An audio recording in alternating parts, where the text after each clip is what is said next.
Good morning, Magic. I'm Gavin Verhey from Wizards of the Coast, and happy Christmas Eve to all who celebrate it. This is my last regular episode of the year, though I do have some fun mini episodes cooked up for you while I'm on holiday break. So as we're all by the roaring fire, I thought what better than telling a story. This is perhaps the most famous Gavin story of all time.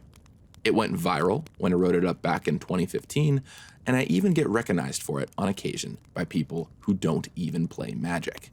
So sit back by the fire, relax, and enjoy as I put on my best storyteller voice. Happy holidays, everybody.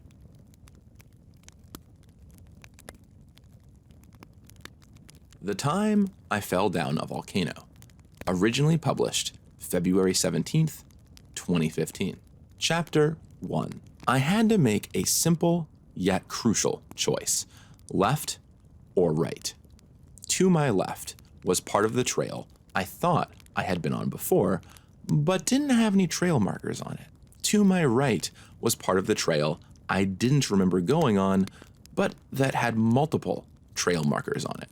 What do you do? The clock is ticking. You need to make a decision fast. Do you trust your instincts or believe what the trail tells you? Think about it. And while you do, let me back up a bit. I was out in the Caribbean on the incredible JoCo cruise, a yearly cruise named after musician Jonathan Colton. It's full of incredibly talented people and essentially a convention on a boat. And the port the next day was in St. Kitts. I wanted to go on a hike there, specifically Mount Liamuga, an inactive volcano. The actual excursion to hike the volcano had been canceled, but not to be deterred, I looked up more information and it turned out that you could just hike the trail yourself. You didn't need a tour guide. And so I hatched a plan to climb a volcano. Now, I wasn't alone in my desire. The boat docked and I, along with two others, an older couple by the names of Kim and Garth, trekked out to the volcano together. After about an hour-long cab ride there, we arrived and began our ascent. The trail was steep and full of dirt that had a bad habit of mystically turning into mud when you least expected it. But fortunately, there were trail markers in the form of pieces of green tape wrapped around trees the whole way up, showing you where to go. And the hike was beautiful. Gorgeous old trees formed a thick canopy, creating an environment for monkeys to hop around in and go about their daily lives. It's not every day you just get to see monkeys in their natural habitat doing whatever it is monkeys do. The couple I was with were avid hikers, and while I hike a fair amount, they were consistently ahead of me. They arrived to the top a few minutes before I did. Then I caught up with them. The dense forest turned into a grassy knoll, and as the wind blew, tiny hints of sulfur wafted across from the volcano and into your nostrils. Down below, there was a patch of hot springs. It seemed almost prehistoric, like a scene straight out of a Jurassic Park flyer. If a pterodactyl had flown overhead, I wouldn't have been surprised in the slightest. It was stunning. We ate lunch at the top and admired the view. Then Kim and Garth began to pack up. "We're going to go ahead," Kim said. "Since you got here a few minutes after us, feel free to take a few more minutes to enjoy the view if you'd like. We have plenty of time." I both wanted to enjoy the view and figured that perhaps the couple wanted some time to themselves. "Sure, I'll leave in a few minutes and meet you on the trail." What was the worst that could happen? I finished my lunch, meditated a bit at the top of this gorgeous peak, took a photo, and then began to follow them down. All in all, about 7 or 8 minutes later. Now, there's something I hadn't calculated in this. They were faster hikers than I was, and I was leaving after them. And though I thought they were just slightly ahead of me the entire time, just around the next bend, what was really happening is that with every minute, they were getting further and further ahead of me. To make matters trickier, going down had its difficulties. Coming up the mountain, it was like playing a simple game of follow the trail markers. Coming back down, it was more like playing through the Lost Woods level in a Zelda game. The trail markers were less obvious from the other direction. Where I had only noticed one path up before, they tended to branch more often on the way back, splitting off into 2 or 3 different routes every few minutes. Eventually, I took a turn and hit a patch of spiderwebs, a surefire sign I had gone the wrong way. It was time to call ahead and make sure they knew to wait for me. I didn't want to get lost from them. Kim, Garth, wait up. Their names echoed through the gaps in the endless sprawl of trees in front of me. I cocked my ear to the wind, waiting for a reply. The grip of silence caressed my ear. Kim, Garth, hello? The branches rustled as I raised my voice to maximum. Somewhere off in the distance, or perhaps nearby, it was hard to tell in this forested labyrinth, a pair of monkeys screeched. I waited for some kind of voice, some sounds of humanity, to waft over the warm tropical air. Nothing came. I mentally switched from daintily hiking mode, skittering around mud puddles and lightly touching trees to avoid splinters, to speed hiking mode, cutting back to the trail as quickly as possible. Time was of the essence. I walked for a little further, calling out for my hiking partners every so often, to no success. And that's when I hit the fork in the road. To my left was where my memory said I should go. To my right was where the trail said I should go. Have you made your decision? Do you know what you would do? I stopped for a moment and reasoned it out. My logic was threefold. 1. Human memory is notoriously bad, even in people who self-identify as having a good memory. 2. Things look different going down than going up. 3. The direction called right has got to be more likely to be right. Okay, maybe not that last one. It made the most sense to go in the direction that has trail markers. Besides, if it quickly proved to be the wrong way, I could just backtrack. I began on that part of the trail. I passed the junction. I walked past the trail marker. I took 10, 15, 20 steps. I looked around for an indication of where to go next. Ahead of me just appeared to be a ravine far below. That's strange. And that's when I heard a gigantic, heavy crack underneath my feet. Chapter 2.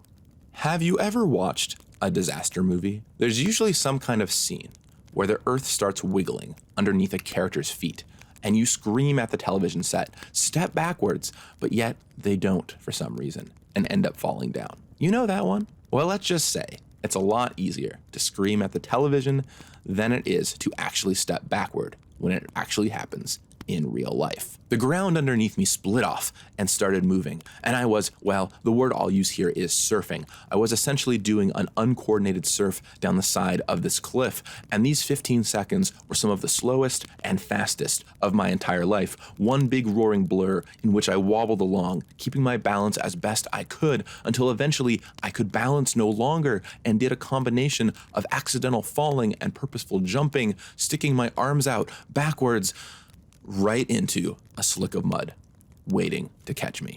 Thank you, mud. I stood up, my pants and bag caked with earthly droppings, but my trademark newsy hat, fortunately, entirely unscathed. My first reaction was, and I kid you not, wow, I should absolutely take pictures of this to post what I look like online when I get back home.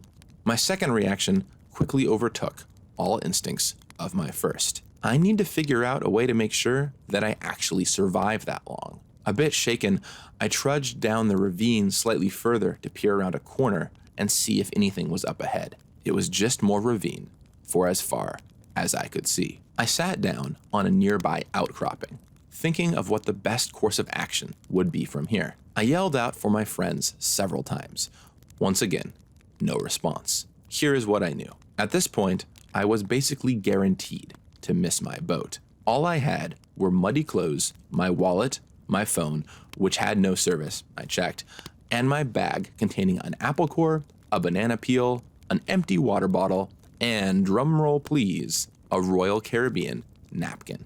I definitely didn't want to be stuck on the mountain at nightfall, only a few hours away. I needed to keep going while I had energy. With no water source, I needed to get back to town and find water. And I could maybe bring myself to drink my own pee if I needed to, maybe. The only way I could be guaranteed to make it back would be to climb back up onto the trail. If I was definitely going to miss the boat, then my goal should simply be make it out alive, or at least without needing a search and rescue team. And so I began to Indiana Jones my way up the incline. Some areas I could just walk over. Others had huge inexplicable holes I had to carefully dance around, like someone on Tatooine trying to edge around the Sarlacc pit lest you fall into the black hole of its maw. But the vast majority of what I did was rock climb upwards. It was just like the movies. Sometimes I would reach for a rock and it would come loose and fall down, and then I would look down and seriously never look down. They aren't kidding. But of course, it wasn't just that. It couldn't be just rock climbing and Sarlacc pits. Oh no. The Indiana Jones reference is the one I like to use because it's actually quite apt. Indy had snakes as his foil, and there was a specific insect I had to keep dealing with everywhere during this sojourn upwards. Spiders. Spiders. Why'd it have to be spiders? Now look, I don't know much about animals. I'm not a biologist or a veterinarian. I know even less about spiders. But I do remember learning this. If something is naturally red and black in nature, you want to stay away from it. And there were red and black spiders everywhere. They were crawling around underneath me. They were hanging from webs nearby. There were some on the very rocks I was trying to use as handholds. I felt very glad to be wearing long sleeves and pants and a hat that day. After about an hour and a half of climbing back up, I had finally reached back where I was in the first place. I was exhausted. My shoulders ached. My lips were chapped. My clothes were muddy. I took the apple core out of my bag, sucking on it to get out the last drops of juice and sustenance it had. But there was no time to rest. Like a combination of mud monster and zombie, I lurched down the other path. Despite how thirsty I was, I talked to myself to keep myself thinking and engaged in my surroundings. I began to murmur the word water to myself every couple of minutes to help sate myself until eventually even the word water sounded too precious to waste. After what seemed like an eternity, I reached the beginning of the trail. It was around 5:30 p.m. My ship had departed an hour ago. I staggered out of the massive trees, and somewhere in my stomach, now that the slim threat of death was gone, in a debatably twisted part of me, I felt the urge not to frown or to panic or sigh, but to do something unexpected. I felt the urge to smile. So much of life is calculated and laid out, a sequence of known unknowns. Now, I had literally no idea what was about to happen to me. It was truly an unknown unknown. It was exhilarating. I was on an adventure. Chapter 3. I estimated it would be about another 40-minute walk into the local tiny town. From there, I could at least get some water and figure out how to get back to port. Fortunately, I didn't need to wait that long. Not long after leaving, speeding up in the other direction and kicking up dirt, was some kind of black pickup truck with writing on the side.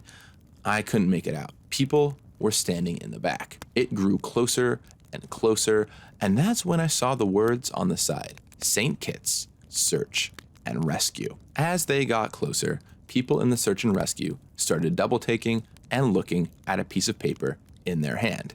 They stopped me. "Are you Gavin?" "Yes." Cheering erupted from the back. They had been sent to look for me. They were shocked, but relieved to see I was entirely fine. After some confirmation they were official, they had me get into their car. Now this is what I'll call the carbulance. It was basically a truck. 5 people sat inside, while 4 more stood in the pickup part on the back. They ranged from a kid who couldn't have been more than 12 to someone who was probably in his 60s. But the part that made it more than just a truck is that they had buttons to make all the ambulance noises. And that made everyone get out of our way. We drove back to the dock in less than half the time the taxi took. Thanks, Carbulance. I was immediately greeted by people from Royal Caribbean who questioned me on what happened. The question started simple and understandable. Who were you with? What happened? Even, do you suspect any foul play was involved? those seemed reasonable. But they quickly graduated into the more absurd. Why did you choose to fall off a cliff? Is there a reason you decided to not get back on the boat tonight? I thought to myself, oh yes, I was just up there and thought, I'm kind of tired of this cruise and this cliff looks nice, so how about I just skid down here and then trek back into town in a few hours? It was all an accident, I actually said, my mouth translating my internal sarcasm to actual words. Eventually, someone else from the dock came out. To my surprise, he handed me my passport. Staff went into your room when we heard you weren't coming back. Unfortunately, this was sitting out in plain sight. They left it here for you. So what are my options? Well, we can put you in a hotel for the night, and then we can fly you to Puerto Rico tomorrow to recatch your cruise. Oh, so you guys pay for that? How nice. No, sorry. What I meant is you can pay for yourself to stay in a hotel, and then you can pay to fly to Puerto Rico tomorrow. Oh well, I thought to myself, my own fault. I'm fine paying for my own mistakes. Okay, that all sounds good. Oh, also one more thing. Does anybody else know about this? There are some people on the boat who know me, and I wouldn't want them to be concerned or start alerting people back home. My mind drifted immediately to my mom, who, if she knew about this, would likely be twitching in horror at home. Oh, don't worry, he replied. The only people that know are the couple that reported you, us, and the people at the front desk on the ship. Okay, phew. On a boat of 1,000 people, not seeing someone for one night was something that wouldn't raise any red flags. Oh, and there's one more person that wants to see you. The cab driver is coming to collect his fare from you since you didn't pay him for the drive back, like you promised. Internally, I laughed at the absurdity of the situation, but I wasn't about to argue whether or not I should still pay my fare back for a ride I didn't take at this point. After paying the cabbie and a few more questions from them, of both the normal and absurdist variety, they drove me over to a local hotel and dropped me off so I could rest up for the night. Chapter 4. Did I hear that right? You missed your boat too? My neck snapped from the hotel's check-in desk to the British voice to my left, and I do apologize for my British accent, everybody. Standing there was a woman in her early 30s. I overheard while you were checking in just now. A much quieter voice chimed in from behind me. Ah, me as well. It was an Indian man, also in his mid-30s. We began to chat. They both worked on a different cruise line. They weren't passengers like me, but due to flight issues, they had both also been in travel trouble and missed their boats. So we did the only thing that seemed natural, go out to dinner and talk together. And there we were.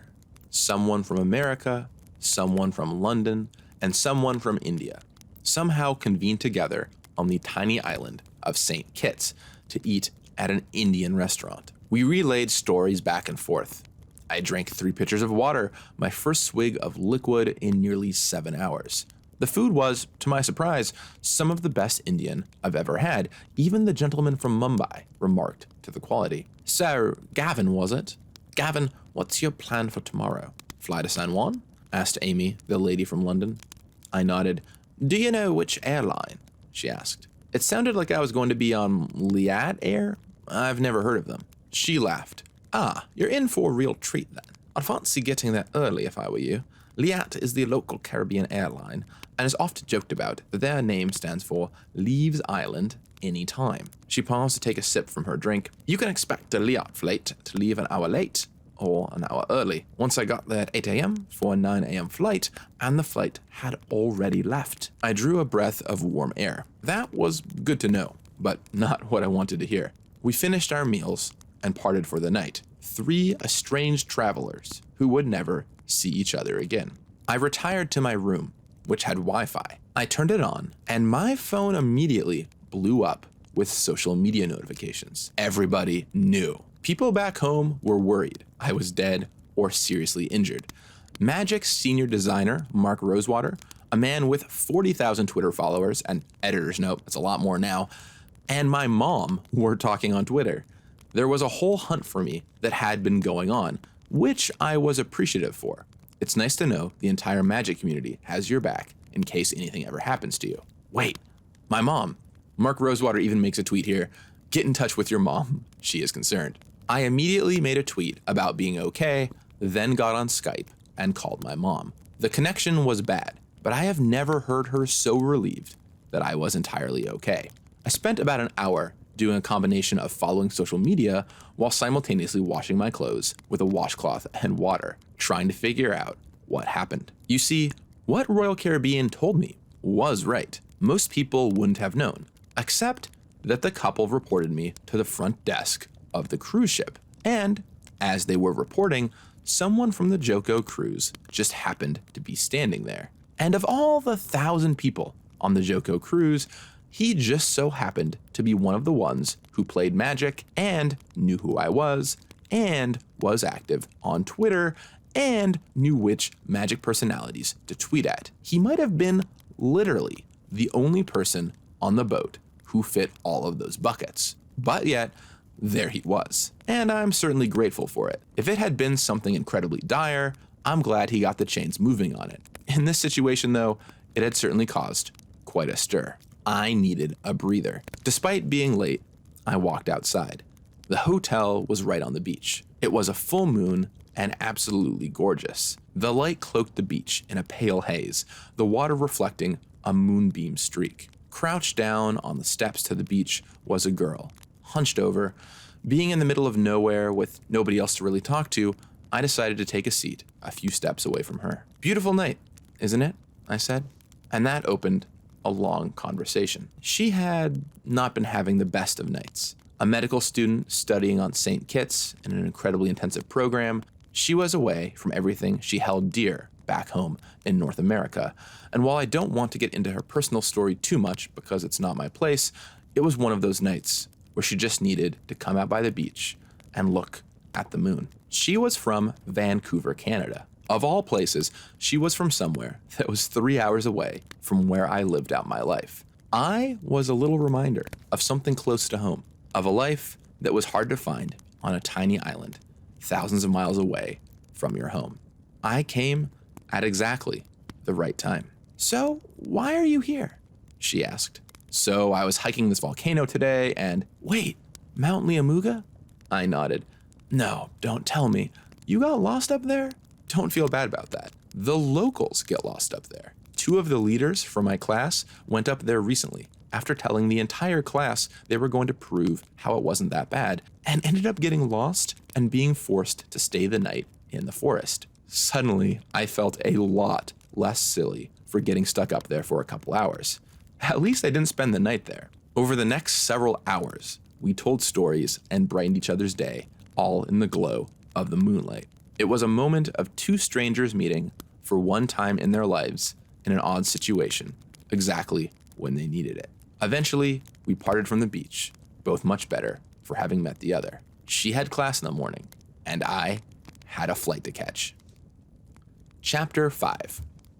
What exactly do you mean there's no more room on the flight? I was standing at the ticket window, along with someone from Royal Caribbean. He was doing the talking with the person working for Liat Airlines. We had been assured the previous day there would be an early flight I could catch, and now it had filled up in the past 12 hours. "I'm sorry, sirs, but the flight in an hour is completely full." My Royal Caribbean buddy pointed his head away from the table and toward the back of the airport. We walked away from the table and close to where some of the private offices were. "Wait here," he told me, going inside. The language they speak on St. Kitts is English, but it's spoken in a very different dialect than what I was used to. Imagine Irish smushed together with fast French, and you have St. Kitts Creole. I couldn't make out much of what was being said inside, but it sounded like my man was trying to convince the travel agent back there of something. His butt was on the line to take care of me. I may have had to buy my own ticket, but they had to see it that the plan they promised me would actually work. He had been very helpful so far, and courteous toward me at every turn. I waited, believing in him. Several minutes later, he emerged. "I did it. Give me your credit card. You have a seat." Phew. Crisis averted. They ran my card, and I got my ticket. I went through security just fine. I waited at the boarding gate for my airplane. I had to take 2 flights. The first was a short 20-minute flight, and then from there, I would hop to Puerto Rico. I went up to board. I handed them my ticket. They scanned it, and then looked at me, and looked back at the ticket, and looked at me again. I'm sorry, sir, but this ticket isn't valid." "What?" "Somebody with the same seat is already on the airplane." I don't know how you got this, but it isn't valid, and you can't board. I literally just bought this. Please, wait here. I waited and listened to them talk, calling back and forth between desks to see what had happened. And that's when I pieced together what had happened and figured it out from what they were saying. Them coming back over to me confirmed it. The Royal Caribbean guy had convinced the travel agent to kick someone else off the flight and put me on it instead. After all, he was accountable for me. He had to make sure I was on the flight. But the person kicked off had already printed their ticket and gone through security, so they were able to board no problem. You're just going to have to stay here and buy a new ticket. Let me just go check a few things real quick. I sat down, a bit in disbelief, watching the plane. What was I going to do? The ticket agent walked outside and went into the plane. Remember, this is a tiny airport, for reasons I wasn't quite sure of. I watched the fuel tube get pulled back and everyone start to clear the jetway for takeoff. And that's when I saw it, the ticket agent walking off the plane with one of the passengers. She agreed to give up her seat for you. Go quickly. I sprinted outside, the passenger who was walking away from the plane beaming at me with a big smile. I'll never forget her look from that single glance. An older woman, dark-skinned, wearing a bonnet and carrying a small suitcase. I boarded the plane and took my seat. It was a miracle. I had somehow made the flight. The flight pulled out, starting to take off. I turned to the person next to me, an older lady with gorgeously kept dark skin in her 50s or 60s. What happened? Did you know her? Oh, yes. We are siblings. Oh, that made sense. Well, I'm sorry about all the trouble there. I didn't mean for her to lose her seat. The plane began going down the jetway to take off. And that's when my whole view on the situation changed. Oh, actually, she volunteered. You see, we were both flying to our mother's funeral this afternoon, but after talking about it, she decided this was the right thing to do. Every piece of my body froze up. I briefly wondered if I could get the plane to land again and switch places with her yet again. I tried to move my tongue, but it was stuck to the bottom of my mouth, lifeless. Seeing the concern on my face, she continued, "It's okay. What we were flying to is about death. Though I don't know what you are doing, it must surely involve life. That's more important." Oh, and this is President Gavin talking. I always get tingles just reading that part. Chapter 6. My connecting flight to Puerto Rico was delayed by an hour. I was hoping we were going to make up some time in flight. We didn't. The flight landed. I turned on my phone and checked the time, taking a sharp breath, filled with hope. 1:40 p.m. The cruise was going to leave at 2 p.m. Now, cruises often leave a little late. They give you a few extra minutes. But I was going to have to move through the airport quicker than I had ever moved through an airport before. San Juan had cell phone service, and I had a text from masterful Joko Cruise assistant and all-around super helper Drew asking for me to update him on my status. I told him I had just landed and was going to try and make it. The plane stopped. The doors opened. I ran off the plane in what was probably a hazardous manner. People stared, noticing my clothes, which were still fairly dirty, and my mud-caked bag. I didn't remotely have time to care. 1:50 p.m. I ran to customs. I was first in line. I practically threw my passport at them. After 2 quick questions, I was through. 1:55 p.m. I ran again to the taxi desk. I hopped in the first taxi. "Cruise ships, dock 3. I'll pay you double if you get there in time for me to make my cruise." He stepped on the gas, and we were zooming out of the airport. 2:00 p.m. I picked up my phone and texted Drew, "In a cab. I'll be there in around 10 minutes. 2:05 p.m. I took out my phone and messaged one of the many people on the ship who had been wondering what my status was. If you ever wanted to tackle the captain of the cruise ship, now would be a great time. I looked at the text and then added a smiley face emoticon to help remove any culpability, in case they took me seriously. 2:07 p.m. I know it isn't right for them to delay an entire cruise of people for one person, I thought, rationalizing the situation, but if they, happen to just this once, I certainly wouldn't mind. 2:12 p.m. We were just about to turn the corner to get to the dock so I could see my fate. My phone began to ring. It's Drew. "Are you on the boat yet?" I knew there's only one reason why he would open the phone call with that. don't say what you're going to say. Please don't say what I think you're going to say. At this exact moment, we turned the corner to the dock, and I saw what was ahead of me. I'm sorry, Gavin. We did everything we could. And I saw the cruise ship pulling out of the port. A man of my word, I did not pay my cab driver double. Chapter 7. Do you know the feeling when your bus or train home pulls out of the station just a moment before you get there? Well, take that feeling, but amplify it by 100 and toss in the sense of wearing the same clothes you fell down a cliff in yesterday. That's about where I was. It's okay, I thought. Maybe I would just be able to catch the boat tomorrow. After all, being stuck in San Juan wasn't the worst. I went up to talk to one of the cruise officials at the dock. So I missed my boat. Who can I talk to? Wait, can you explain what happened? Well, I actually missed it yesterday in St. Kitts, and then again just now here. Seriously? You missed your boat twice? Seriously? I nodded. Fine, wait here. I'll get someone for you to talk to.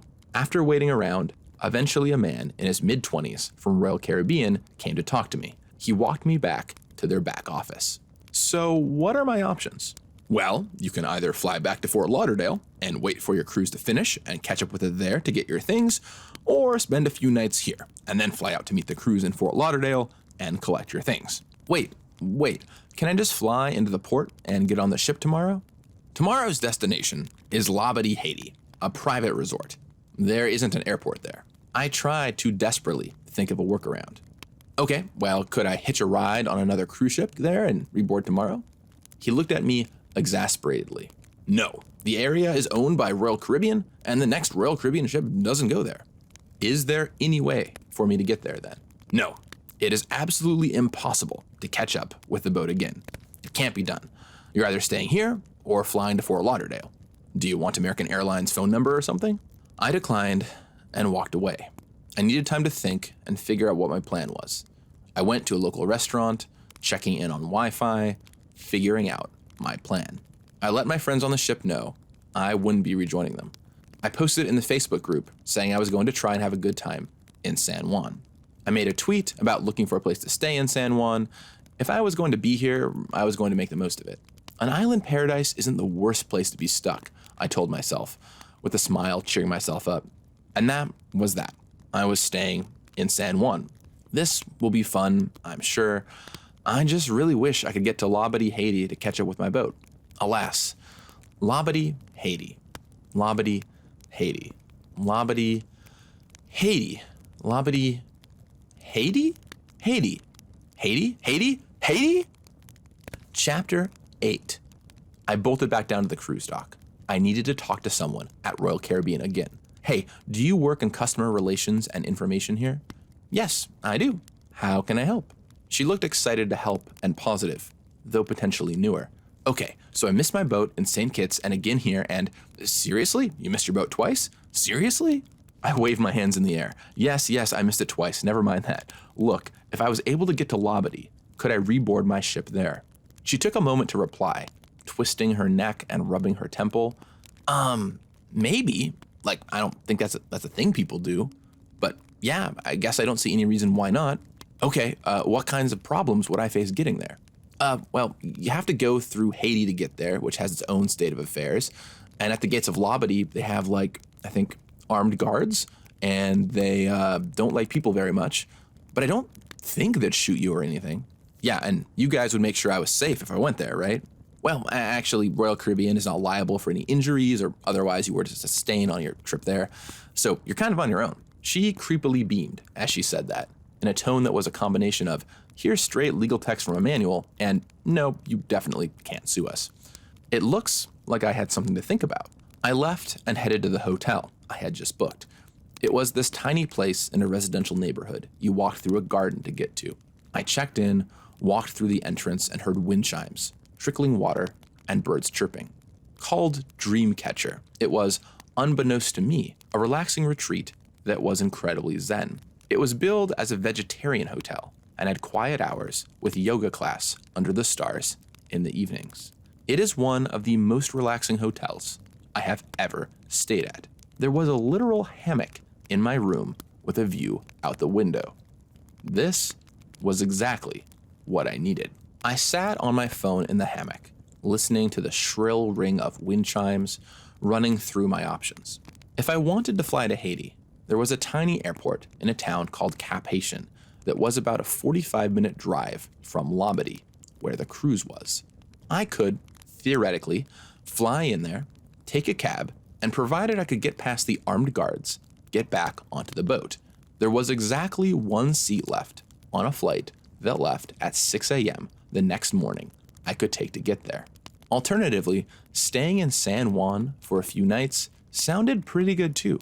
It was gorgeous and relaxing, the food was delicious, and it didn't involve going to Haiti. I ran the math, and assuming I could get on my boat in Haiti, it was going to cost me roughly the same either way. So I started Googling around. Every web page I viewed had me oscillating back and forth. Read one web page. It's about how Haiti is a pretty reasonable place to visit. The next web page. Oh, right. Haiti has mosquitoes with malaria. I really don't feel like getting malaria. Run Google Maps again. It's definitely in driving range. I could pull this off. Read another web page. Oh, right. The political situation in Haiti is really bad right now. If there was ever a night for yoga, it was this one. I hadn't done yoga consistently in over a year, and all I had were the same jeans I had been wearing, but I didn't care. Yoga under the stars sounded like a perfect way to focus and think, and so I did. I let the options float around in my mind for the entire 2-hour class, and at the end, I had a decision. It was clear. I should just stay in San Juan. There was no reason to risk my life for a cruise. Though yes, the risk wasn't super high, any number of things could go wrong, and at the end of the day, I generally like to keep the things that could potentially kill me as low as possible, especially considering the past 24 hours. So I went for a walk on the beach, ate some delicious food. Then, just to keep her in the loop with what I had been doing, I called my mom, because I'm sure she was concerned about me. I laid out my options and what I had thought about and worked through. I wanted to make sure she had seen that I'd made the smart and logical choice here. I explained my various options to her. Her reply, "So you're going to Haiti, right?" I am generally a tough guy to leave speechless. And yet, another time in this story, something happened that I couldn't quite believe or properly respond to. My mom, who has actually never told me to do a dangerous thing in my entire life, and who was frantically concerned about me just 24 hours before, is now telling me to go to Haiti? "Look," she began, "there's a bunch of people on that cruise ship who really care about you and are rooting for you to get back on it. They're people you don't get to see very often. And yes, there are some dangers, but they're small, and I know you're a smart kid. If you don't get on the ship, you can just come back to the airport, get on a flight, and go home. You should absolutely go." I got off the phone. I retired to my hammock under the stars. I pulled up the flight on my phone. There was still exactly one seat available. I can't believe I'm doing this. Purchase. Chapter 9. Dawn of the third day. At this point, it might be worth bringing up that I have a few major character flaws. First and foremost is that I am a writer, and as a writer, I always want to have a compelling narrative with a good ending. I also like writing about my experiences. Conversely, as a writer, I hate most bad beat stories. They're all just complaining put into story form, and up until this point, I had basically experienced one gigantic bad beat story. I knew I would write about this experience in some fashion, and I certainly did not want to write about something that was basically just a bad beat story, unless it was a really gigantic bad beat story. Perhaps I missed my boat twice and then got malaria. Would do. Another trait of mine is that I am incredibly persistent and optimistic, which is a gigantic double-edged sword. This can be great when trying to find solutions and workarounds to problems. I can often see the way out of a situation where others can't.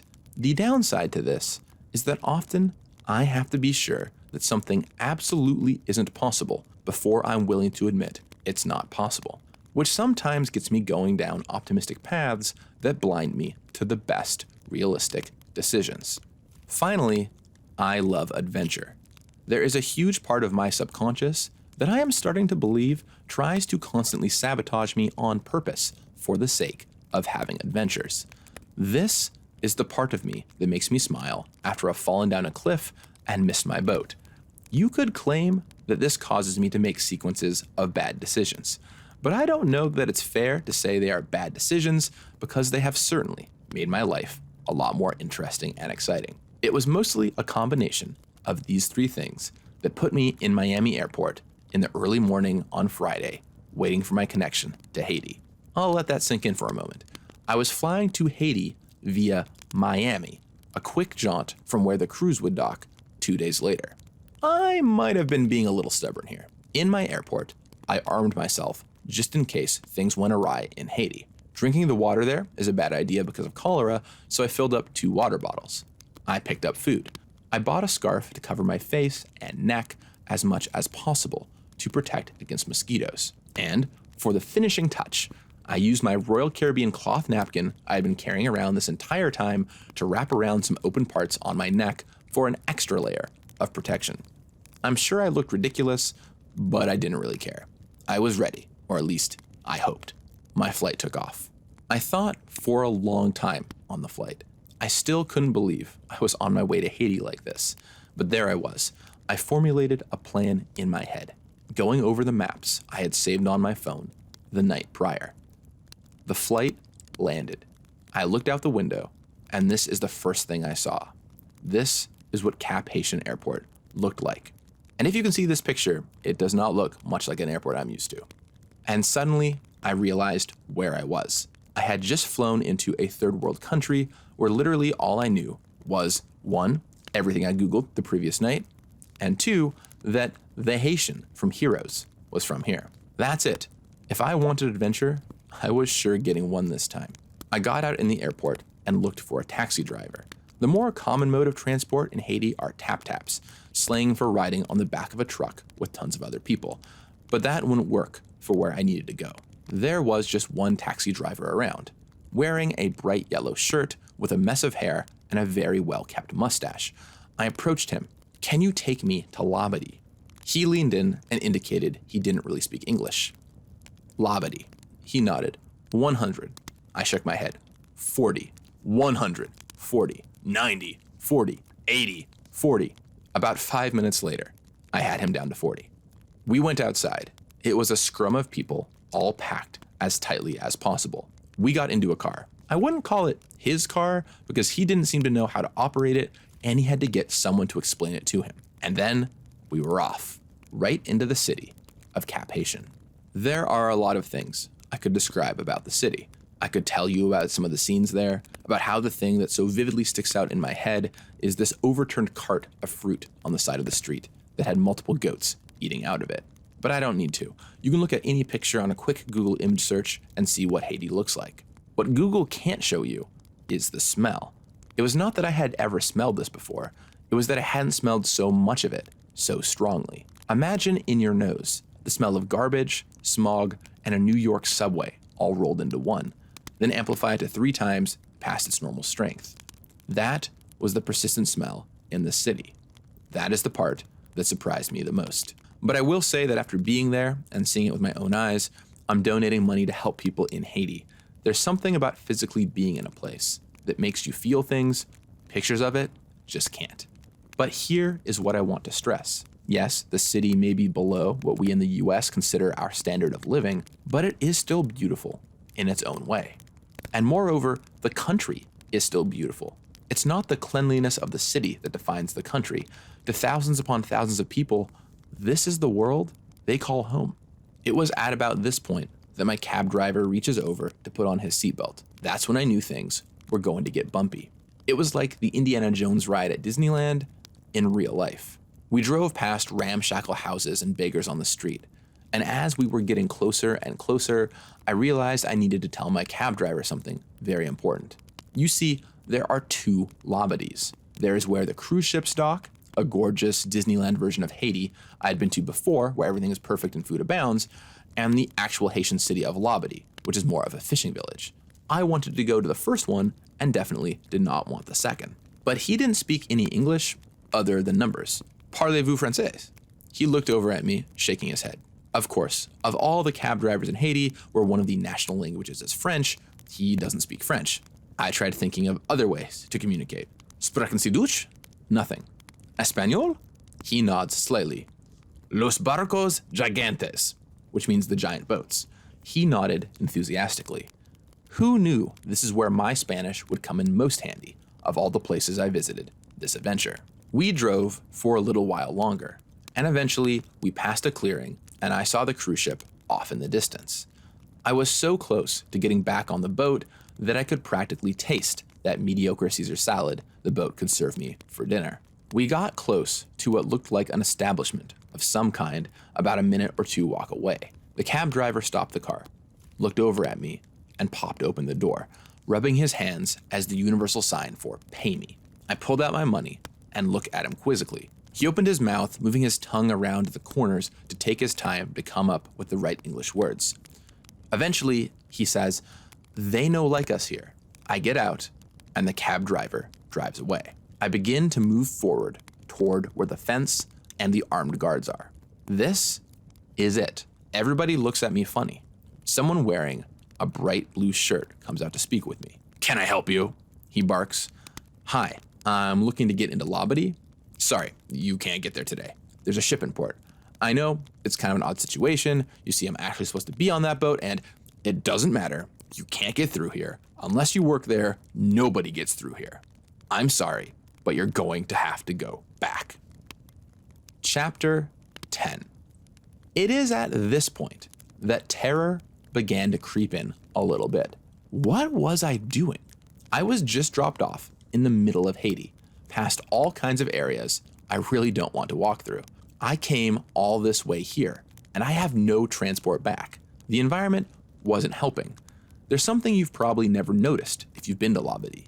From the port side, it is gorgeous and cheery with cute bamboo huts and beach chairs, but from the other side, they really want to keep any locals out.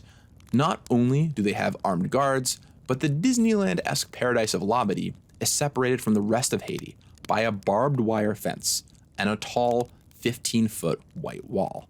It felt like being at the wall in Game of Thrones, and I needed to somehow get through that wall. I slowly pulled my passport and SeaPass card, my ticket to get back onto the boat, out of my pocket. No, see, really, I am supposed to be on this boat. I handed them over, and he looked them over. He examined my plastic SeaPass card very closely, both front and back. He bend tests it. He thinks it's a fake.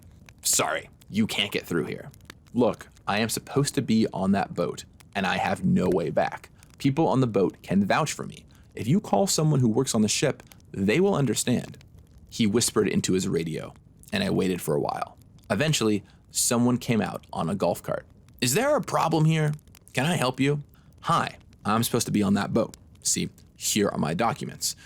Similarly, he was incredulous. "You really can't board here, but I'll call Global and see what I can do."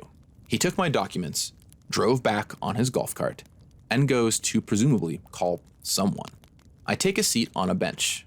I'm sitting next to some local Haitians, presumably those who work on this resort. The one next to me couldn't be older than 16. "What's your name?" he asked. "Gavin. And yours?" "Anthony." "What is it you do out here, Anthony?" "I craft things for the store." "And you?" And it's at this moment I realize I don't even know how to describe the details of what I do to him. I mean, I make a recreational card game a half a world away. I'm so far from home. What does that kind of job even mean? "I make games," I say. He put on a smile. "I like games." At that moment, the man in the golf cart comes pulling back through. He taps the empty seat next to him. "Get on, you're coming through." I hop on the cart. We drive past the barbed wire fence, past the tall white fence, past all signs of an outside world. And suddenly we are in mojito and zipline land, a tropical paradise. Haiti is dangerous. Global couldn't believe someone was here. But since you made it here, we can let you on. Just don't encourage anybody else to do it. Hear that? If you're ever on a cruise, whatever you do, absolutely don't miss your ship and then fly to Haiti to try and catch up with it. I know you were planning on this for your next trip, but I've been told to tell you no. Sorry about squashing your plans, reader. He dropped me off at an office in Labadee and directed me to the people in charge there. I told them my story, and they were in shock. I've been working as a manager for 20 years in places like this. I hear everything, said one of the women. You are the only passenger in the entire history of this port to ever board the ship here. The only one. She laughed. You're either really crazy or really special. I smiled. Why not both? I filled out a bunch of paperwork. Then they let me back on the boat. I entered my room. All of my suitcases were packed. Everything was put away. They had presumed there was absolutely no way I would be back on the boat again. All that was left out was a towel monkey hanging from the ceiling one of the staff had made and not cleaned away. That was all the celebratory greeting I needed. Chapter Aftermath. Before taking a nap, I did one thing. I logged onto the Joko Cruises social media system, cleverly named Twitter, and made a post that said exactly this. Boy, will I have a story to tell my grandkids someday. To quote best-selling author and internet persona John Scalzi in his post about the cruise, Gavin Verhey became as onto a god by being left behind on St. Kitts and somehow managing to get back onto the ship in Haiti. So this is the part where it begins to get a bit surreal. That night for dinner, I dressed up in a suit. For one, because I missed formal night the day before. Also, I had been wearing the same clothes ever since the hike in St. Kitts, and I wanted to wear something nice. The side effect was that nobody immediately recognized me that night as I walked into the hall. And as I waded through our gigantic dining area to find a seat, I heard whispers around me. Did you hear he's back? Does anybody have an idea what the story is? How did he do it? This is not hyperbole. This was actually the topic of conversation at several tables I just walked past in passing. I felt like Harry Potter or Gandalf or something. I had returned from sure death despite all odds. During the major musical event in the theater the next day, Paul and Storm, the famous and dynamic musical comedy duo who helped run the cruise, announced that I was back on the boat, which was met by deafening claps from the 1,000 people in the room. The strangest part is that even the staff of Royal Caribbean knew who I was. I had to go to one of the help desks at one point, and when I gave my name, was asked, wait, are you the Volcano guy who got back on in Labadee? You're famous now. And in this strange universe, that's not too far off. Many people told me I had become the most famous person on the cruise. And while I don't know if I'd go quite that far on a boat with Will Wheaton and Patrick Rothfuss, I was certainly constantly surrounded by people who wanted to know what happened. I told the short version of what happened at least twice per hour. I was outside of my room for the rest of the cruise. Here are just some of the things that happened afterward. 1. Everybody wanted to know the story. So much so that there was an entire event set up for me to just tell the story of what happened to people, which then had an encore presentation for the people that missed it. 2. I was knighted by the monarch of the seas at dinner and given a coveted royal position. It's a Joko Cruise thing, just roll with it. Matthew Inman, the writer of The Oatmeal, drew this stunningly accurate rendition of my adventures for me.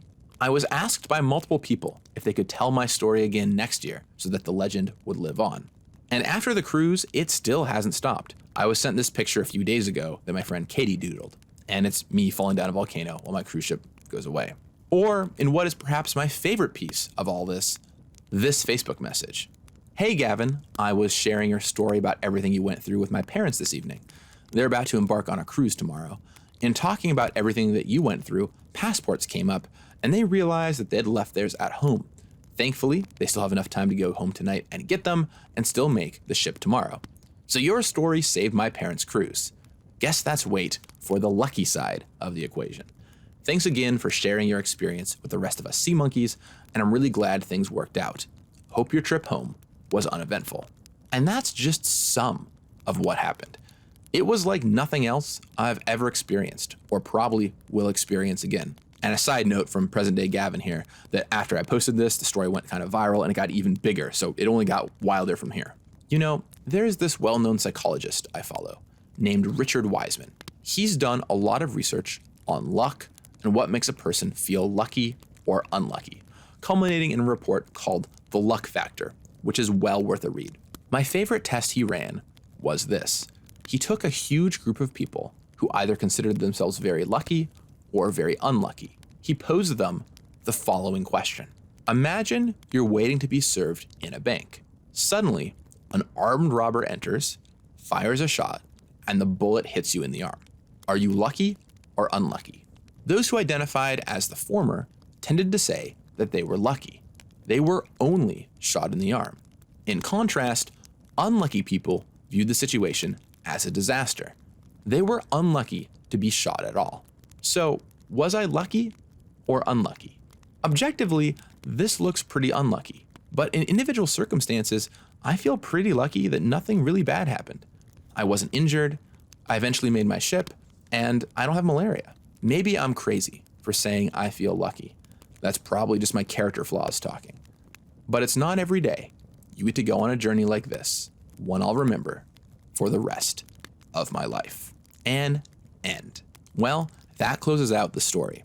I hope you enjoyed listening to it. Thank you for sticking along, especially if you were here for the whole thing. I'll talk with you again soon. And in the meantime, may you not fall down any volcanoes. Happy holidays, everybody.